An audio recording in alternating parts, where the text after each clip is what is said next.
I saw this movie. This was the second. I saw the Thunderdome first, or Beyond Thunderdome first. And then this movie I didn't see until college. That's the way the guy says it, the Thunderdome. I know. I don't know why I add the in there. I do it every time. I went to go see the baseball. I don't know. I was in college. I had a like little TV with a built-in VHS player that I kept in my closet. That's the way George Miller intended you to watch it. That's right. And I would go to Savers and just get like whatever cheap movies were there. And that's how I saw a bunch of classic movies that I had otherwise never really heard of or cared about up until then. I didn't grow up really hungry for action movies. I'll be honest with you. I was more into the high fantasy drama kind of stuff. But it's really interesting because I think when all of you have sort of talked about how the Mad Max series has inspired the next generation of action films, and all action films post Mad Max have a certain look and a certain structure and a way of telling stories. And I think when you grow up in that, it can be hard to go back to the original influencer and enjoy it. But it's totally the opposite for Mad Max. When I return to the Max series, I'm like, oh, this is the root of it. Like, this is everything else is a pale imitation.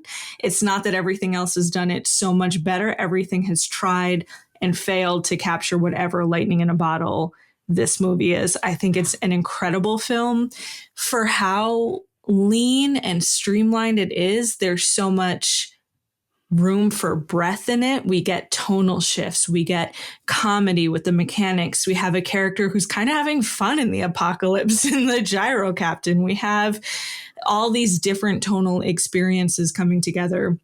We get that pivotal moment for Max where he has to make a decision.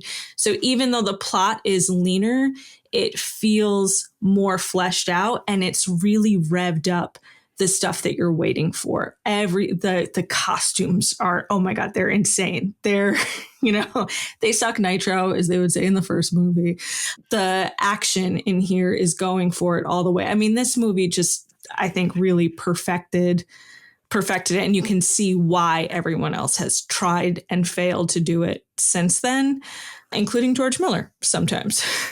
But I don't think it's a perfect movie. There's stuff that I just can't get away from as a modern viewer watching it. I don't like the kid. I'm sorry. I think that it's down a half a star for the kid. That kid is so annoying.